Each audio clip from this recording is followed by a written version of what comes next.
This is K.M. Wyland, and you are listening to the 511th episode of the Helping Writers Become Authors podcast.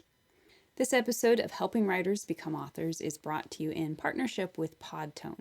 If you're a podcaster who's struggling or unsure about your recording quality, or if you need help editing, mixing, or mastering your podcast, you can visit the team who works with me every week at podtone.com or drop them an email at info@podtone.com to get started today. I was excited to see the newly released French version of Outlining Your Novel this week. Foreign versions are always kind of a little thrill. So far, some of my books have been published in French, German, Chinese, Japanese, and Korean, with Russian on the way. French is the only one I can kind of sort of read, so that was extra fun this time.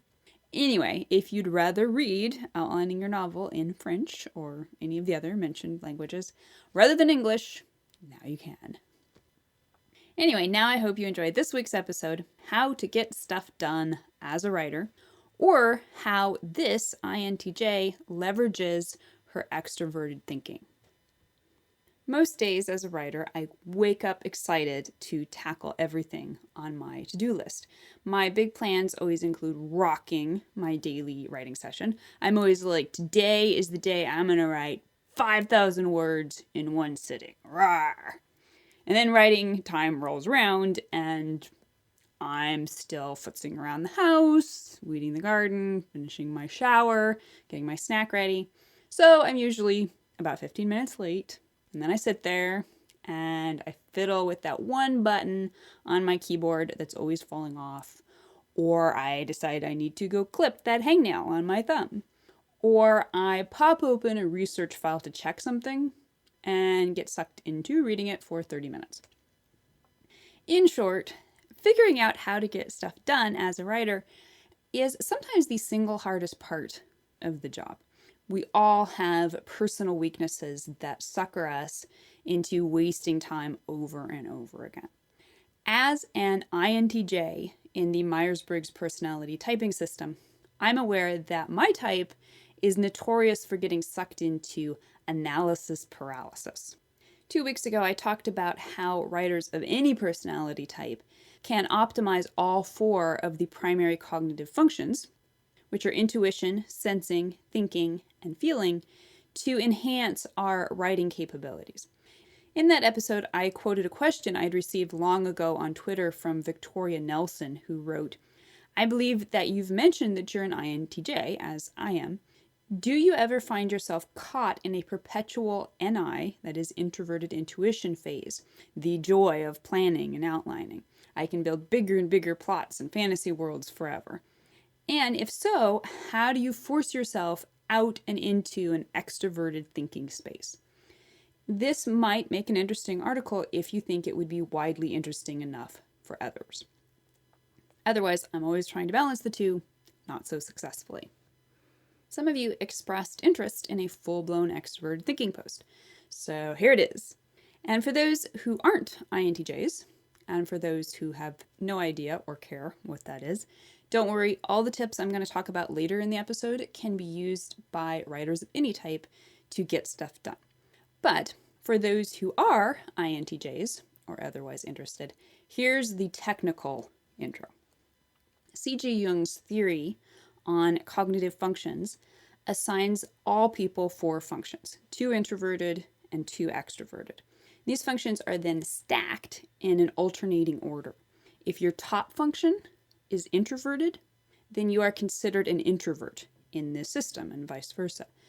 If your judging function, thinking or feeling, is extroverted, you are designated a judger. If your judging function is introverted, you are designated a perceiver. Hence, an INTJ's functional stack looks like this. Function number 1, introverted intuition. Function number 2, extroverted thinking. Function number 3, introverted feeling. And function number 4, extroverted sensing. All types feel most at home in the attitude, that is extroversion or introversion, of their dominant function. This means that even though our secondary function is more cognitively developed than the tertiary function, we sometimes find it more comfortable to drop down into the less mature tertiary function, since it always operates from the same attitude as our dominant function. And you'll note the secondary and tertiary functions are always part of the same polarity, which makes them both either judging or perceiving functions. Now, this isn't always problematic since all the functions are important and offer important capabilities.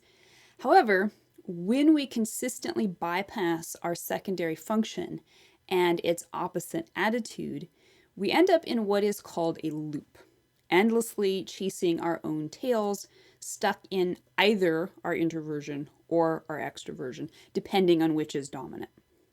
And this loop inevitably creates problems. For introverted types, such as the INTJ, the problem is that we get trapped inside our own heads, looping endlessly between introverted intuition and introverted feeling. This is the perpetual introverted intuition phase, the joy of planning and outlining that Victoria was talking about. And this is where analysis paralysis can get all too real because however great our ideas, we never get anything done.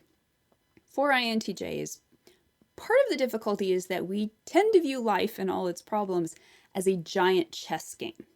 And we don't like to make even the first move until we've played the game out in our heads and know how it's going to end.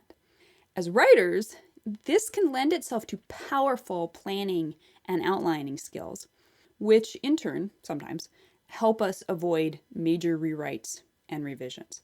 But when dealing with something as monumentally complex as a novel, this proclivity to endless planning can also mean we're never satisfied enough with our planning to actually start writing. So I doubt it surprises anyone who listens to this podcast to know I'm an avid outliner, spending roughly a year on the planning process and ending up with completed outlines that can be almost half the word count of the first draft itself. And it works most of the time. Most of the time, this is a process that allows me to fully leverage my planning proclivity as my greatest strength. It allows me to create solid outlines that, when everything's truly humming, mean I can write first drafts that require very little editing.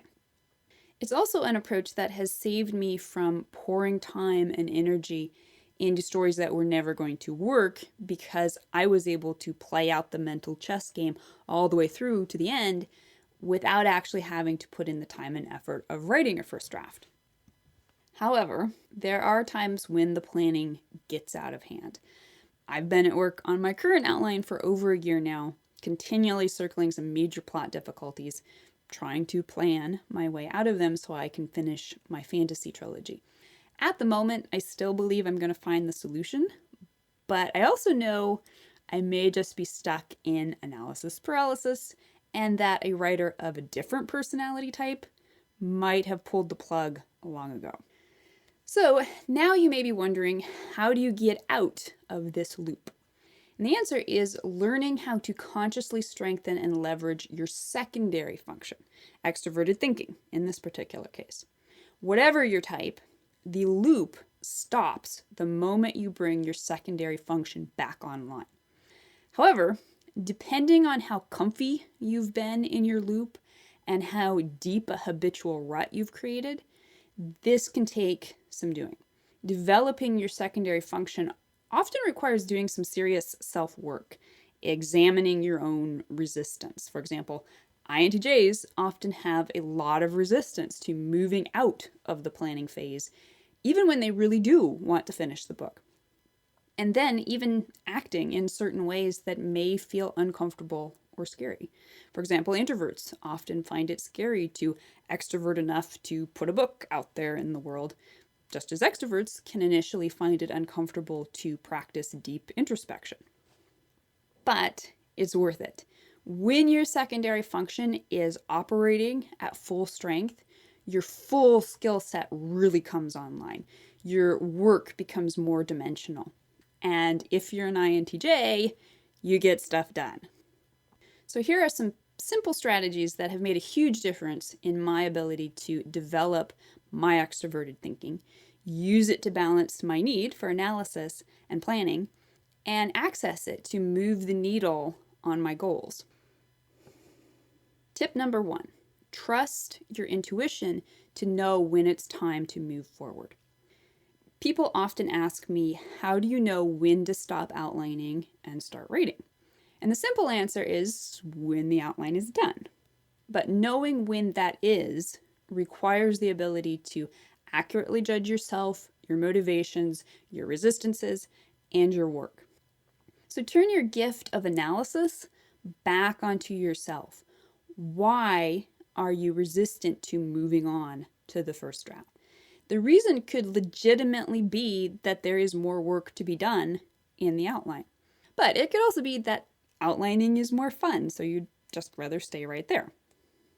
To know when you've reached the end of an outline's usefulness, focus on specific questions you have about your story. For me, the early brainstorming part of outlining is essentially a game of filling in the blanks. I start out with a few known points about a story and start asking questions about the dark spaces in between until there are no quantifiable dark spaces left. When there are no more legitimate questions standing between me and a functional plot, then I know it's time to move on. An understanding of story structure can also prove helpful in knowing when the story is finished. The major structural beats can function as a checklist. Once you've created a solid structural spine, then you know you have your story. Structure is always specific, not vague, which is massively helpful for INTJs to leverage in moving past their tendency for abstract thought. Tip number 2, focus more on short-term goals. INTJs like to play the long game. We don't live in the present. We're always minutes, days, weeks, even years into the future. And once we imagine what will be, it often already feels like it's done. And this means we sometimes lose incentive to actually do the thing. The irony of being an amazing planner and a so-so doer. So for this reason, it is often more helpful to put our focus into short-term goals rather than long-term goals. If you know your long-term goal is to finish the book, just hold that loosely in your mind. Use your planning skills to envision the steps necessary to get there, and then focus all your energy on the one right in front of you. Tip number 3, move into your fear every day. Much of the reason INTJs get stuck in the analysis paralysis of their introverted loop is because, as folks who prefer the introverted attitude, it's much easier to think about things than to enact the much more difficult and sometimes scary business of impacting the external world. And this is especially true if we feel we haven't properly thought things through. That is, considered every systemic and causal possibility that might occur from now to the day the sun explodes. By its very nature, extroverted thinking is about pulling the trigger and acting. INTJs who learn to develop this powerful function will find a wealth of resources right at their fingertips. But first, you gotta get into the habit of actually pulling the trigger. Take risks, trust that your intuition actually improves when you let your extroverted thinking test your theories. To this end, it can be helpful to make it a goal to do one small thing every day that moves you into your resistances and fears. And this might be as simple as letting someone else read your story for the first time. One of the biggest first steps I took as a young writer was joining a writing forum and offering my story up for critique. And tip number 4, fill your think tank daily, but don't go down the brain drain. INTJs are information connoisseurs. We can't get enough. Our dominant function, introverted intuition, is a perceiving function, which means we're most at home just sucking in information. But this, too, is part of analysis paralysis. It is super easy to bury ourselves in the quote-unquote work of research always believing we need just a little more information before we're ready to write the book or share the idea. It is important for INTJs to feed their intuition on a regular basis, but I find it's best to limit the time I spend reading and learning. I put it on my daily to-do list like everything else, so I get a little of what I need every day, and then I move on to the tasks where I can put that information to use. Or rather, where I can eventually put it to use, because let's be honest, INTJs take a long time to process information. Intuition is a deep well, but it must be regularly topped off if it's to provide the necessary resources for extroverted thinking to get stuff done in the outer world. And this may sound obvious, but I can attest that if you get too enthusiastic about using your extroverted thinking, you can run the well dry. The key is finding the balance between feeding your brain on a daily basis without letting it glut. Sooner or later, procrastination is a stumbling block for most of us, and each of us must figure out how to get stuff done as a writer. So whatever your type, the fact that you're drawn to storytelling means you may have a tendency to prefer living in your head to actually doing the writing. Learning how to activate all your skills and harmonize them into a powerful team of opposites can help you create a holistic writing process that takes advantage of all your gifts. So I hope you will tell me your opinion on this. What are your top tricks to get stuff done as a writer? And what have been some of the major challenges you've had to overcome? If you'd like to be part of the Word Player community over on my site and join in the conversation on this subject, be sure to stop by the website at helpingwritersbecomeauthors.com. You can always find a transcript of the most recent podcast and add your voice to the discussion by visiting the first post on the site's homepage. And don't forget that if you're looking for an older post, you can always find those by putting the podcast title in the search field at the top of the right-hand column. If you enjoyed this podcast, you can subscribe on Apple Podcast, Spotify, or whatever your favorite podcast platform may be. And if you'd like to support helping writers become authors, I would totally appreciate it if you'd consider taking the time to leave a quick rating or review on your site of choice. Thank you so much for listening to the Helping Writers Become Authors podcast, and be sure to check back again next week.